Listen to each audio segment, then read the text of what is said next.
Assalamualaikum warahmatullahi wabarakatuh. Salam sejahtera bagi kita semua.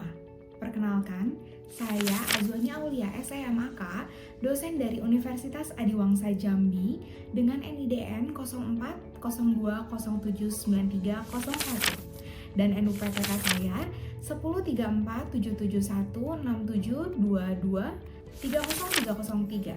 Saya mengajar di program studi akuntansi dengan konsentrasi pada bidang akuntansi manajemen.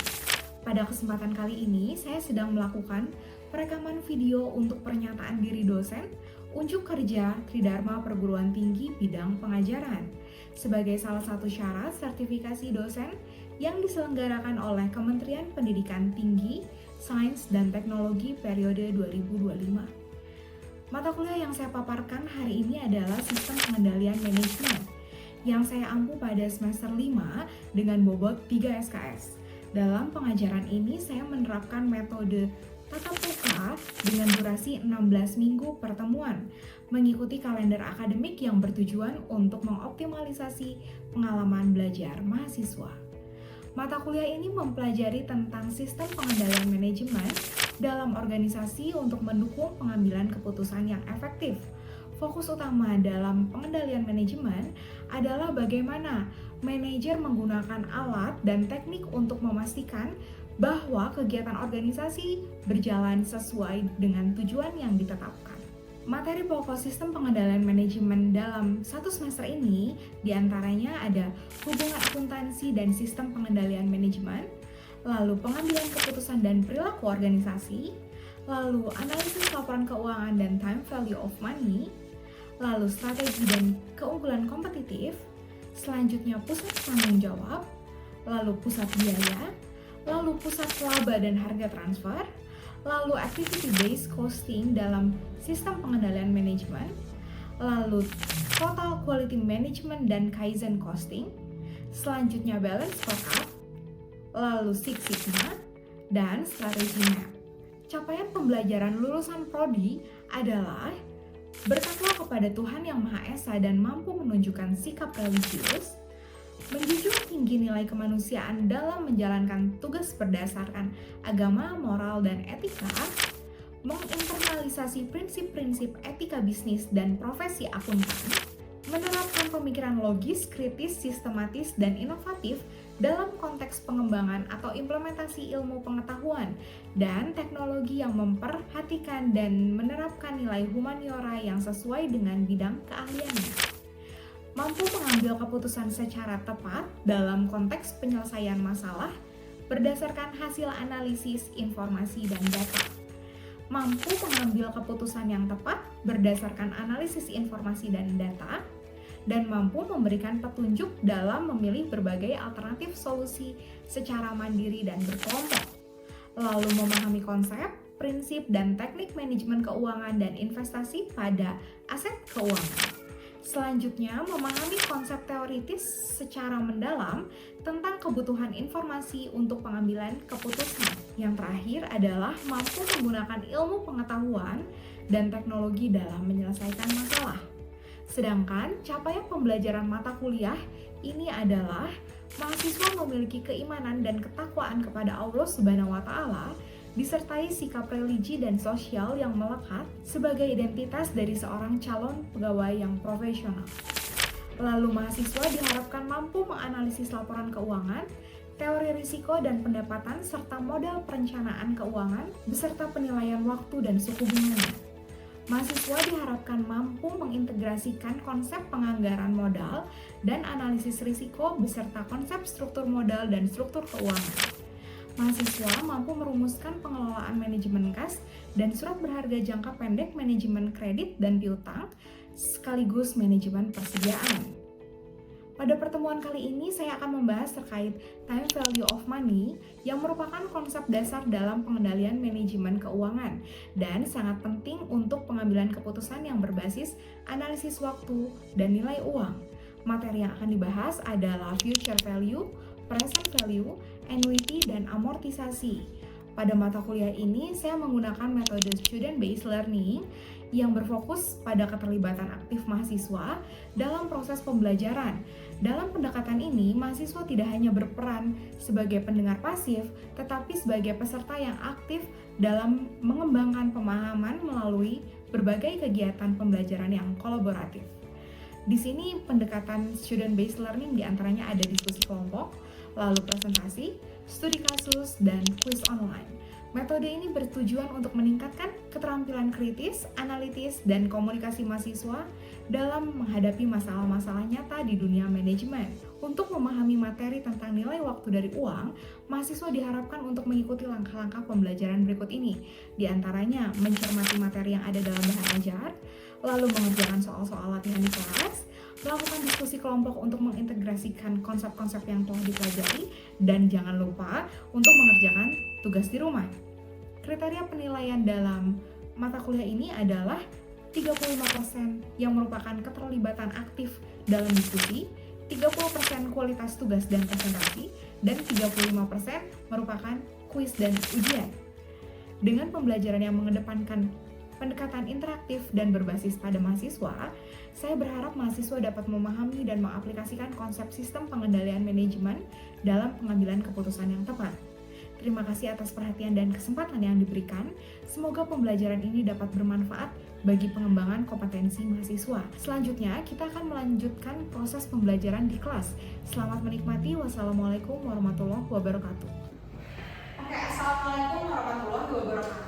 Waalaikumsalam warahmatullahi wabarakatuh. Hari ini kita masuk ke pertemuan kedua, yaitu time value of money. Tapi teman-teman, sebelum kita mulai perkuliahannya, kira-kira ada yang ingat minggu lalu kita belajar apa nih terkait manajemen keuangan? Boleh hands up? Oke, Herlan. Oke, silakan Herlan. Kita minggu lalu belajar apa ya? Saya ingin informasikan several weeks ago, jadi saya dan ibu mempelajari tentang bagaimana manajemen uang atau keuangan secara optimal sehingga dapat menyimpan keuangan dengan baik dan membeli barang dengan biaya yang seminimal mungkin agar optimal. Oke. Kira-kira apa lagi nih yang kita pelajari minggu lalu? Silakan. Kita belajar tentang tujuan kenapa kita harus manajemen keuangan itu, biar kalau misalnya keputusan itu dipakai sebaik mungkin. Jadi biar maksimal gitu hasilnya. Oke, ada lagi kira-kira satu orang lagi nih. Kira-kira siapa yang akan menjelaskan kira-kira minggu kemarin belajar apa ya? Oke, silakan. Kemarin kita mempelajari mengenai manajemen keuangan, di mana kita mempelajari mengenai investasi mau kemana kan, kemudian cari modalnya dari mana, kemudian laba itu sendiri.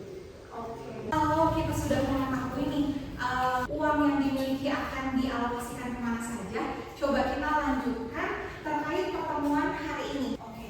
Nilai waktu dari uang, time value of money. Jadi kalau teman-teman di sini mendengar time value of money, what is in you guys mind? Apa nih yang ada di pikiran kalian tentang nilai waktu dari uang? Boleh hands up? Kira-kira apa tuh yang tahu dari nilai waktu dari uang? Apa sih? Suka dengar kan? Nah, apa tuh kira-kira? Merupakan tidak hanya dalam bentuk rupiah, mungkin dari waktu juga merupakan uang. Semakin kita banyak mengelola uang, maka waktunya juga berkembang. Oke, katanya kalau semakin kita bisa mengelola uang, maka akan semakin optimal seperti itu ya. Coba yang lain kira-kira ada lagi? Nah, ini kayaknya mau jawab ini apa ya jawabannya? Tahu nggak kira-kira apa sih nilai waktu dari uang? Mungkin barang-barang itu adalah salah satu konsep pokok keuangan bahwa sejumlah uang lebih bernilai daripada jumlah uang yang sama pada masa yang akan datang. Oke, jadi kalau nilai waktu dari uang adalah nilai uang saat ini lebih bernilai dibandingkan uang di masa mendatang. Oke, kita lihat ya, kira-kira apakah benar? Nah, online minggu ini kita akan membahas terkait nilai sekarang, nilai masa depan, anuitas, dan amortisasi.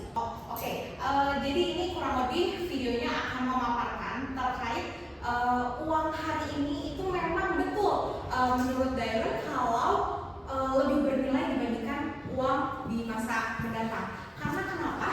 Misalnya kalau kalian punya uang 1 juta sekarang, misalnya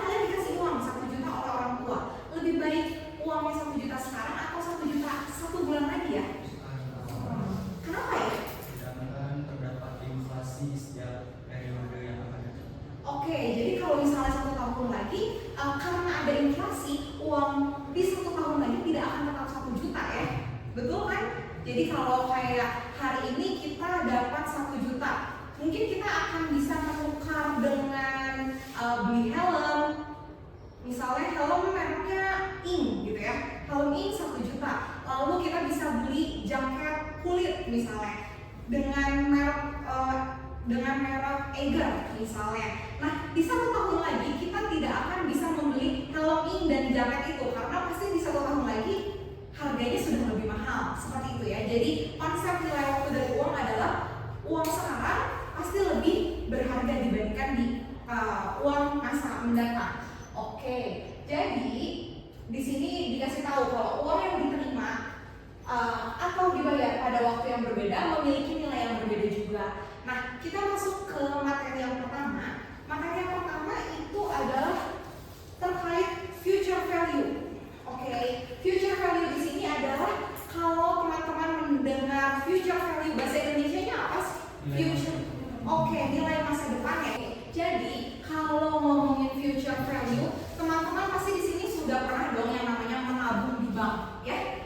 Menabung di bank. Ketika teman-teman menabung di bank sekarang, nah otomatis di bulan depan, di 6 bulan kemudian, atau di 1 tahun kemudian, teman-teman akan mendapatkan uang teman-teman itu plus apa? Bunganya ya. Nah, jadi di sini future value itu ngomongin uang teman-teman sekarang plus bunganya, nanti di masa depan akan mendapatkan uang berapa gitu. Jadi rumus dari future value itu sendiri, future value sama dengan present value, nilai sekarangnya, lalu dikalikan 1 itu konstanta. Memang rumus untuk menghitung future value-nya menggunakan konstanta 1 ditambah bunganya berapa, I itu tingkat bunga per periodenya. Biasanya hitungannya tahunan gitu ya. Kalau misalnya disebut tahunan dan pangkat N itu jumlah periode teman-teman akan menabungnya berapa lama. Oke. Selanjutnya kita ada masuk ke soal sebuah perusahaan berencana untuk menabung sebesar 5 juta 1 kali ya. Perusahaannya menabung 1 kali aja 15 juta dengan bunganya berapa? 6% ya. 6% per tahun selama 4 tahun. Nah, berarti di sini diketahui untuk uang sekarang present value-nya berapa? Oke. Berarti uang sekarangnya 15 juta. Bunganya berapa persen? 6%. Periodenya 4 tahun. Oke. Nah, jadi cara menghitungnya sangat mudah ya. Uang sekarang 15 juta dikalikan 1 ditambah 0,06. Kenapa sih 0,06? Oke, karena dia ada di 6%, lalu dibagi 100 jadi 0,06. Pangkatnya yang pertama kita lakukan perhitungannya yang mana dulu? Dalam kurung ya. 1 ditambah 0,06 dipangkatkan 4. Oke, jadi jawabannya adalah 18 juta 937 ya. Jadi dengan menabung 15 juta sekarang lalu diendapkan uangnya di 4 tahun kemudian kita akan mendapatkan uang 18 juta sekian ya. Oke, selanjutnya ini soalnya. Coba ke depan boleh. Ini gampang banget kan menggunakan rumus yang tadi. Rumus yang tadi kan kita kayaknya langsung hafal gitu ya. Future value sama dengan present value ditambah 1 ditambah I pangkat N. Very easy. Silakan. Silakan. Oke, betul ya? Oke, terima kasih banyak, tepuk tangan dulu buat teman-teman. Jadi, kalau teman-teman punya 20 juta sekarang, nanti di 5 tahun mendatang, kalau diendapkan adalah mendapatkan 32 juta. Future value sekarang dengan present value. So, in you guys mind, what is the meaning of present value? Nilai sekarang. Berarti kalau ngomongin nilai sekarang adalah kita berpikir ketika saya pengen nanti nilai saat ini dari uang yang diterima atau dibayar di masa depan dengan memperhitungkan tingkat bunga atau pembalian yang relevan. Nah, kalau tadi yang dihitung rumusnya ke samping, ini dibagi gitu ya. Mirip banget rumusnya. Kalau yang ini future value-nya sudah diketahui seperti itu. Jadi future value-nya di atas dibagi 1 ditambah I pangkat N gitu ya. Oke. Lanjut, soalnya adalah seorang investor ingin menerima. Jadi kalian ingin menerima 100 juta di 5 tahun dari sekarang. Jika tingkat bunganya 8% per tahun, maka present value-nya adalah 100 juta dibagi dalam kurungnya berapa? 0,0 ditambah, oke, pangkat R 5 tahun ya, karena R-nya 5 tahun. Oke, jadi sekarangnya uangnya harus punya berapa nih supaya dapat 100 juta di masa depan? Kira-kira berapa?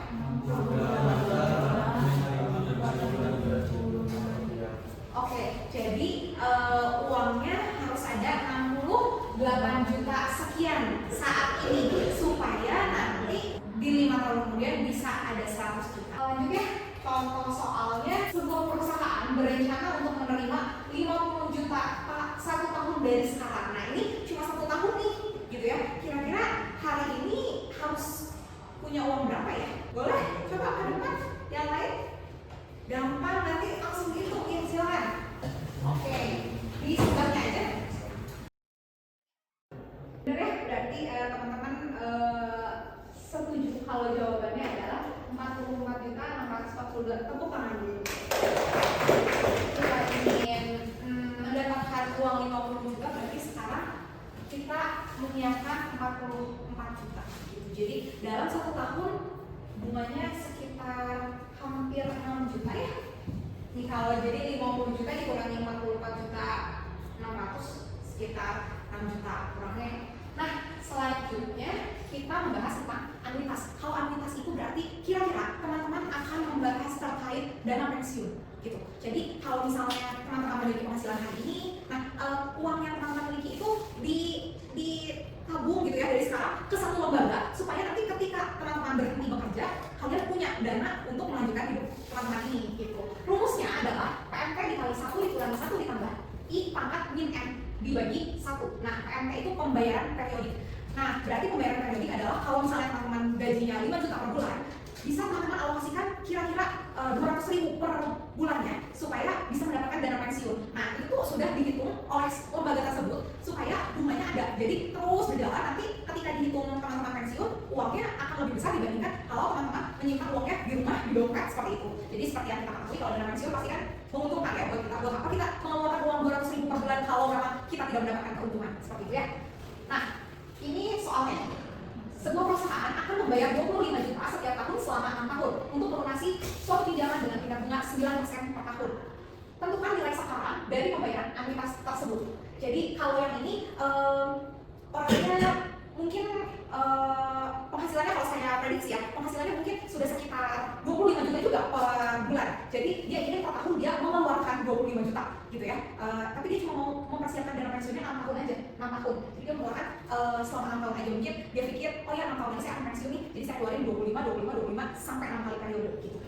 Ternyata ketika sudah pensiun, dia dapatnya 130 juta seperti itu.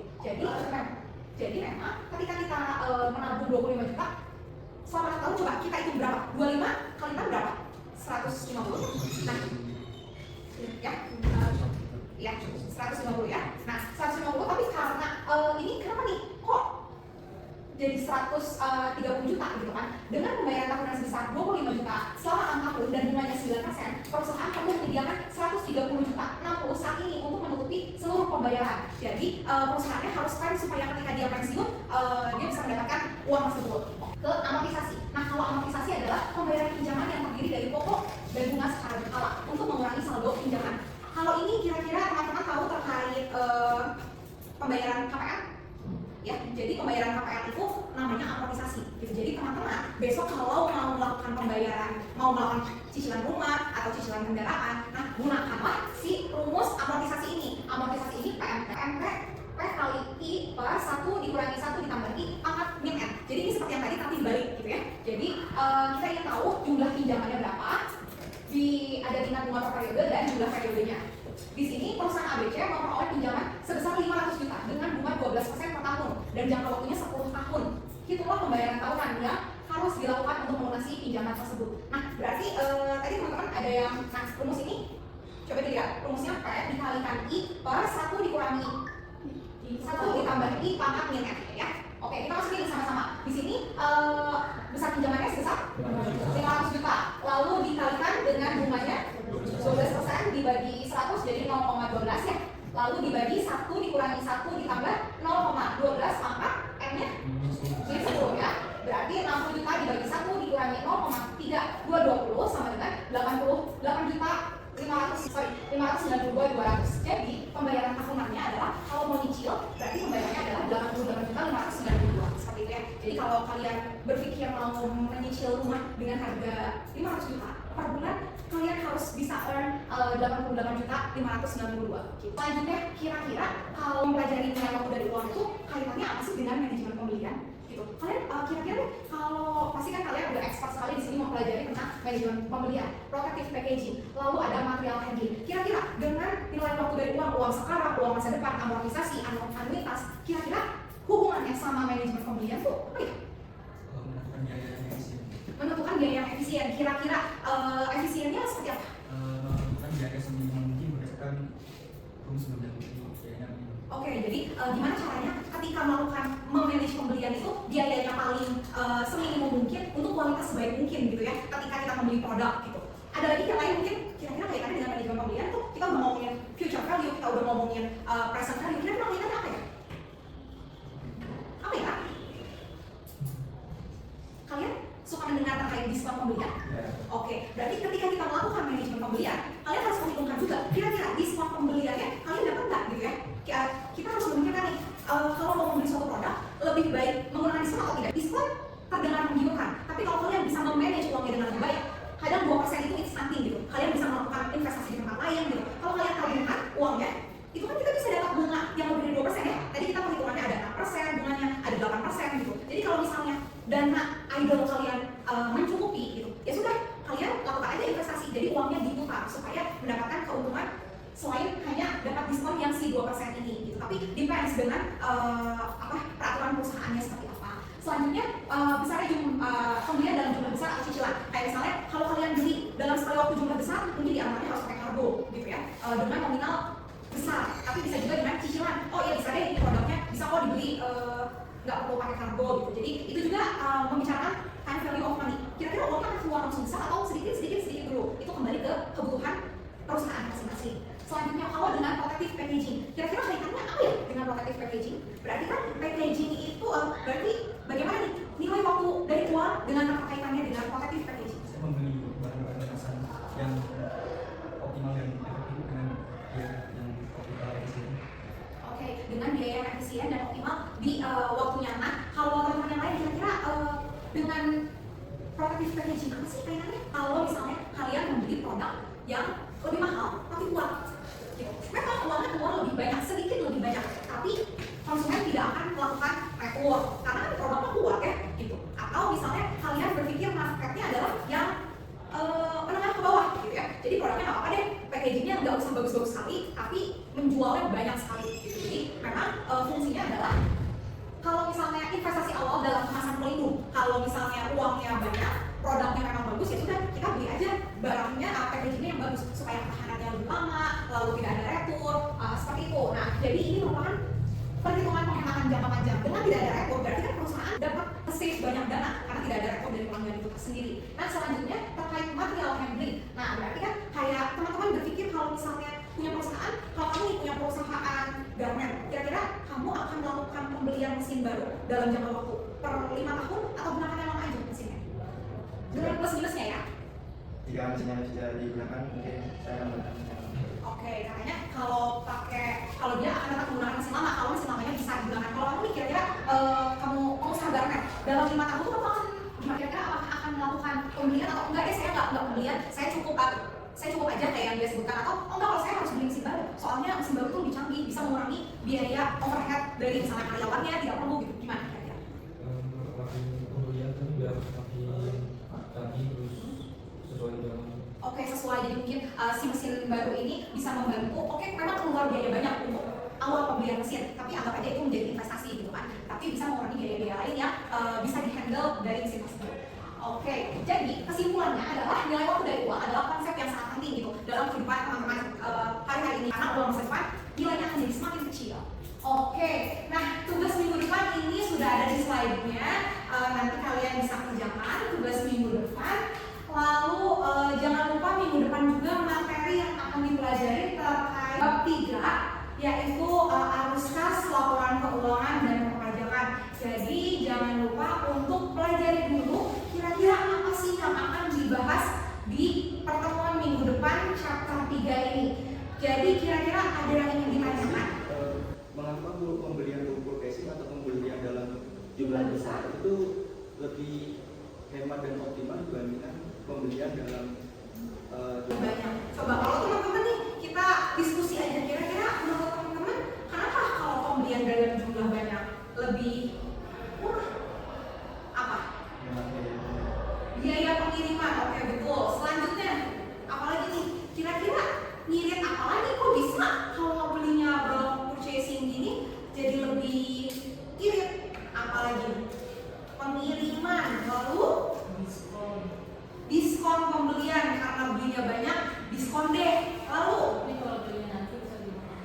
belinya nanti bisa lebih mahal, mungkin ada harganya naik gitu ya. Kalau belinya sekarang udah tahu ya fix costnya harganya segitu, tapi kalau misalnya belinya nanti mungkin ada kenaikan harga di waktu selanjutnya itu. Apalagi nih, coba kira-kira packagingnya juga kalau misalnya belinya sedikit-sedikit, berarti si seller harus mengeluarkan biaya packaging sekian setiap pembelian yang si kecil-kecil ini. Tapi ketika dia beli bulk, itu kan bisa dikirimkan dengan yang tadi saya bilang, misalnya kargo gitu ya. Nah itu tuh bisa packagingnya sekali aja gitu. Udah ya.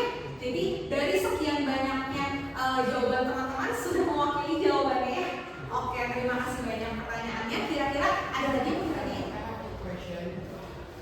How to marketing it could be to inclusive buying. Inclusive buying. Okay, so from my perspective, we need to hire a good management. So if the management is good, they will know what is the important things to buy. Before buying, they will calculate, oh this is important. So the impulsive buying will not happen in your company.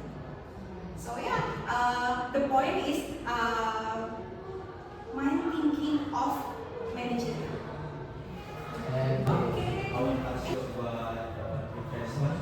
Yes. If we have a little bit income, Yes. like we said about 4 million amount, Yes. what best investment? What is buy a book about investment more, or we just invest or something? Okay. Our friend asked if we have 4 million, what will we do to get a lot of money, right? Yes. So what you guys will do with 4 million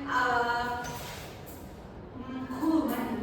Yes, some people say if you don't have so much money, you need to invest to your brain. Okay. He said invest your brain first with buying book about investment. Okay.